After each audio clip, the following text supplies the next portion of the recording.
Hello my dear students, आप लोगों का मेरे यूट्यूब चैनल में बहुत बहुत स्वागत है। आइए आज हम लोग इंग्लिश के पोसेशन चैप्टर का सेकंड पार्ट को देखते हैं। क्लियर? पोसेशन चैप्टर को हम लोगों ने पिछला वीडियो में देखे थे, आज उसके हम लोग आगे वीडियो देखते हैं। तो सबसे पहले मैं अपने बात को रिपीट कर रहा हूँ। पोसेशन मतलब होता है पास या अधिकार।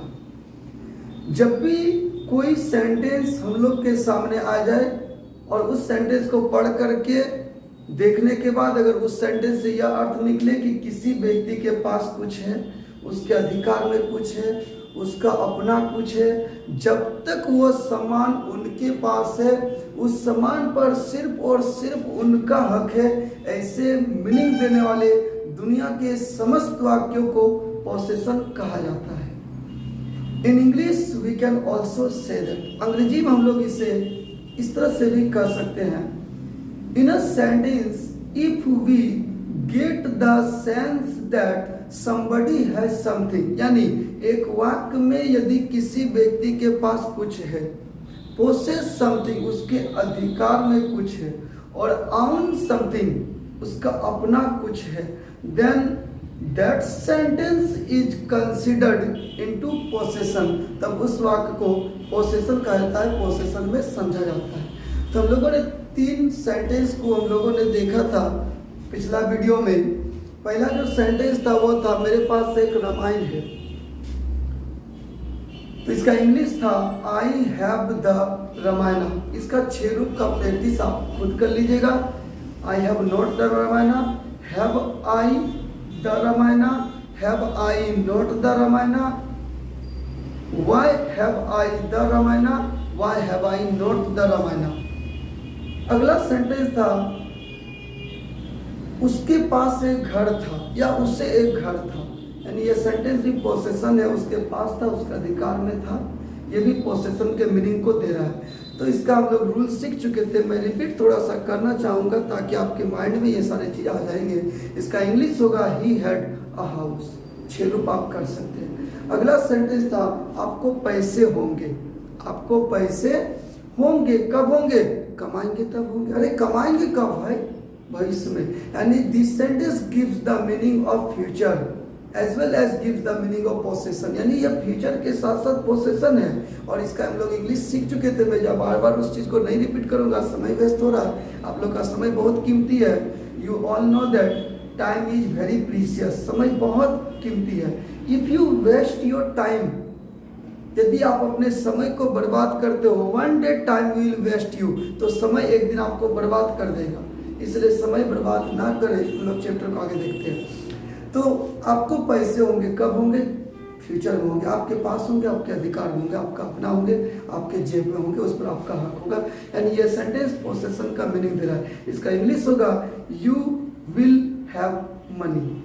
6 रूप आप कर सकते हैं। जब हम लोग नोट लगाएंगे तो मॉडल वर्ब और हेल्पिंग वर्ब के बीच में लगाएंगे, और इसका 6 रूप मैंने पिछला वीडियो में दे दिया, आप उनको फिर से रिपीट करके देख सकते हैं। आइए आज हम लोग क्लास को आगे बढ़ाते हैं और आगे सेंटेंस को देखते हैं। कोई दिक्कत नहीं चलेगा। देखिए हम लोग चौथा सेंटेंस को देख रहे हैं। रोहन के पास दिमाग हो सकता है। रोहन के पास दिमाग हो सकता है। क्या ये सेंटेंस पोसेशन है? बिल्कुल है, क्योंकि वो दिमाग किसके पास होगा? रोहन के पास होगा, उसका अपना होगा। यानी ये सेंटेंस पोसेशन का मीनिंग दे रहा है। तो आइए हम लोग आज इसका रूल को देखते हैं, अफर्मेटिव रूल को। रोहन के पास दिमाग हो सकता है, तो सकता है सकता है का इंग्लिश होता है कैन। सकता है का इंग्लिश होता है कैन। देखिए सकता है का इंग्लिश में भी होता है, वो चीज मैं आगे बताऊंगा जब मॉडल वर्ब पढ़ाऊंगा। तो सकता है का इंग्लिश होता है कैन। चलो ठीक है, हम कैन देते हैं। हम लोग जानते हैं, we know that modal verb can is a modal verb, और मॉडल वर्ब का 5 रूप नहीं होता, इसलिए अपने बाद हमेशा वर्ब वन लेता है। Always take verb one after their self. तो वर्ब वन के रूप में हम लोग यहाँ पे हैव देंगे। हैव ही क्यों देंगे भाई? क्योंकि हैव वर्ब वन है। पोसेशन का मीनिंग देने के लिए 3 चीज आपका चाहिए, हैज, हैव, हैड। इन तीनों में किसी एक को आपको रखना पड़ेगा। तो हैज हम दे नहीं पा रहे क्योंकि वो वर्ब 5 है, हैड दे नहीं पा रहे क्योंकि वो वर्ब 2 या वर्ब 3 है, तो वर्ब 1 के रूप में हैव है, मैंने उसको दे दिया। और दुनिया के किसी भी सेंटेंस में फर्स्ट में सब्जेक्ट और लास्ट में ऑब्जेक्ट होता है, रूल तैयार हो गया सही। और देखिए मेरे प्यारे विद्यार्थियों, इसका इंग्लिश क्या होगा? रोहन के पास दिमाग हो सकता है, सब्जेक्ट हो गया रोहन, ये पास को बता रहा है, दिमाग आपका ऑब्जेक्ट हो गया, और सकना का तो क्या हम दे चुके हैं। तो इसका इंग्लिश होगा Rohan can have mind. Rohan can have mind.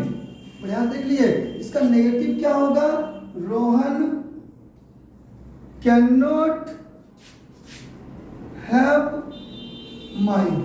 आप यदि चाहे तो आप इसको शॉर्ट में कर सकते हैं, कैन नॉट को can't.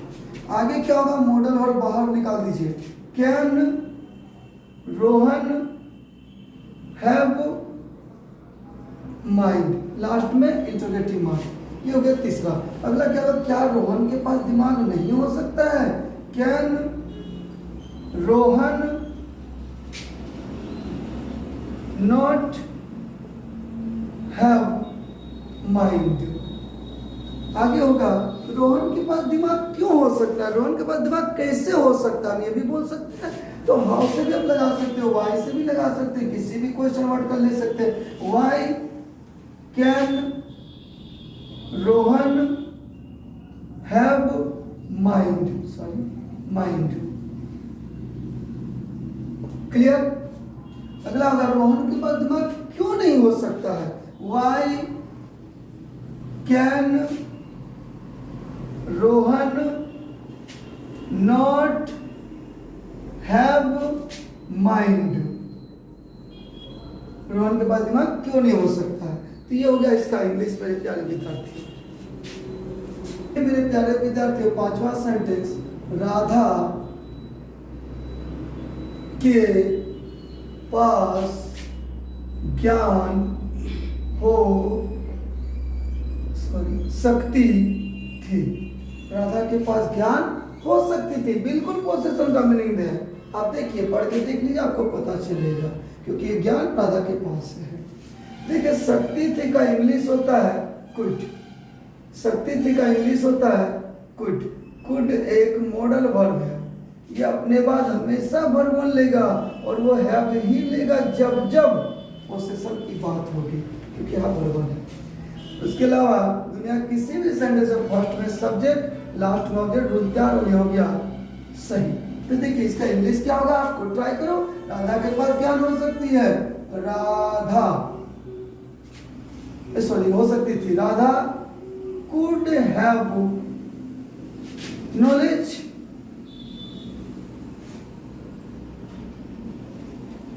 Radha could have knowledge, Radha के पास ज्ञान हो सकती थी। अब इसका 6 रूप मेरे साथ साथ आप लोग बोलिए, क्या होना चाहिए? Radha could have knowledge. Radha के पास ज्ञान नहीं हो सकती थी, Radha could not have knowledge. क्या राधा के पास ज्ञान हो सकती थी? बाहर निकाल दीजिए कुड को। Could Radha have knowledge. क्या राधा के पास ज्ञान नहीं हो सकती थी? Could Radha not have knowledge. या फिर आप अगर चाहेंगे तो आप यहाँ पे शॉर्ट कर सकते हैं, कुडंट राधा हैव नॉलेज। ये भी आप कर सकते हैं बोलने के कदम में, लेकिन ग्रामर के हिसाब से आप वैसा ही कीजिएगा। रिटेन में स्पोकन में आप कर सकते हैं। आगे, राधा के पास ज्ञान क्यों हो सकती थी? Y could Radha have knowledge. Radha के पास ज्ञान क्यों नहीं हो सकती थी? मेरे साथ साथ बोलिए, क्या होगा?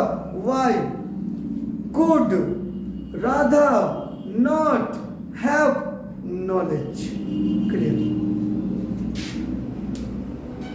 आपके पास दवा होनी चाहिए। आपके पास दवा होनी चाहिए। क्या ये पोसेशन नहीं है क्या? आपके पास अधिकार को नहीं दिखा रहा है क्या? देखो ना गौर से देखिए, तो आपके पास दवा होनी चाहिए। देखिए मेरे प्यारे विद्यार्थियों, चाहिए का इंग्लिश होता है शुड। शुड क्या है? मॉडल वर्ब है। ये क्या लेगा अपने बाद? वर्ब वन, क्योंकि इसमें खुद का 5 रूप नहीं है, तो क्यों 5 रूप लेगा? और वर्ब वन के रूप में हम क्या दिए? हैव, क्योंकि पोसेशन को बताने के लिए हैज, हैव, हैड में से किसी एक को देना ही पड़ता है। तो हम हैज मजबूरी में दे नहीं पा रहे क्योंकि वो वर्ब 5 है। हैड दे नहीं पा रहे क्योंकि वो वर्ब 2 या वर्ब 3 है। तो वर्ब 1 के रूप में मैंने हैव को रख दिया। क्लियर है? अब दुनिया के किसी भी सेंटेंस में फर्स्ट में सब्जेक्ट, लास्ट में ऑब्जेक्ट, रूल तैयार ही हो गया। सही क्या होगा? इंग्लिश आपके पास दवा होनी चाहिए। You should have medicine, you should have medicine. अब आप इसका 6 रूप करो ना, कीजिए। क्या होगा? आपके पास दवा नहीं होनी चाहिए। बोलिए क्या होना चाहिए? You should not have medicine. हमेशा नॉट इन दोनों के बीच में रहेगा, मॉडल वर्ब हेल्पिंग वर्ब के बीच में रहेगा। आगे क्या होगा? क्या आपके पास दवा होनी चाहिए? Should you have medicine. क्या आपके पास दवा नहीं होनी चाहिए? Should you not have medicine. आपके पास दवा क्यों होनी चाहिए? तो हम लोग को क्वेश्चन वर्ड देना पड़ेगा ना, ध्यान अलग से लगाना पड़ेगा ना। Why should you have medicine. आपके पास दवा क्यों नहीं होनी चाहिए? फिर से क्वेश्चन वर्ड देना पड़ेगा। Why should you not have medicine. Clear? और आप इस तरह से नए नए सेंटेंस को लेके अभ्यास कीजिए, प्रैक्टिस कीजिए और खूब प्रैक्टिस कीजिए और पोसेशन चैप्टर को पूरा क्लियर कीजिए। आइए हम लोग एक सेंटेंस और देखते हैं। मेरे पास दवा होनी चाहिए थी। मेरे पास दवा होनी चाहिए थी। बताइए पोसेशन का मीनिंग दे रहा है कि नहीं? बिल्कुल दे रहा है। मेरे पास दवा होनी चाहिए थी। ये सेंटेंस थी पास्ट की ओर इशारा कर रहा है। ये सेंटेंस पास्ट की ओर इशारा कर रहा है। तो देखिए पास्ट को बताने के लिए आता है पोसेशन में हैड। चलो हम लोग हैड देते हैं। प्लस चाहिए को बताने के लिए फिर हमको देना पड़ रहा है शुड। और शुड एक मॉडल वर्ब है। ये अपने बाद हमेशा वर्ब 1 मांगता है। यदि हम यहाँ पे कुछ नहीं देते हैं तो डायरेक्ट हम यहाँ पे हैड दे रहे हैं, जो कि रॉन्ग है, क्योंकि हेड तो वर्ब 2 या वर्ब 3 है, उसका दोनों रूप में हेड ही होता है। तो वर्ब 1 के रूप में मजबूरन हमको यहाँ पे हैव डालना पड़ता है। ये सेंटेंस पूरे ग्रामर में अपवाद में जिसमें दो हेल्पिंग वर्ब का प्रयोग किया गया है। एक्चुअली एक ही हेल्पिंग वर्ब होता है एक वाक्य में, लेकिन इसमें दो हेल्पिंग वर्ब का है। मजबूरी है। क्या मजबूरी है? यदि हम हेड को देते हैं तो ये अपने बाद वर्ब 2 या वर्ब 3 नहीं लेगा, तो इनको तो अपने बाद वर्ब 1 चाहिए। तो वर्ब 1 के रूप में हम यहाँ पे क्या दे दिए? हैव दे दिए। तो ये खुश हो गया। अच्छा हम लोग टेंस में एक चीज जानते हैं कि हैज हैव हैड अपने बाद वर्ब 3 लेता है, तो ये अपने आप को वर्ब 3 का रूप शो कर रहा है। इस हिसाब से भी अपने आप को खुश किया और ये भी खुश हो गया क्योंकि वर्ब 3 का अपने पहले हैज हैव हैड में से कोई एक चाहिए, वो भी इनको मिल गया। और दुनिया के किसी भी सेंटेंस फर्स्ट में सब्जेक्ट और लास्ट में ऑब्जेक्ट होता है, रूल तैयार। और ये हो गया सही। आपका इंग्लिश होगा आपके पास दवा होनी चाहिए थी।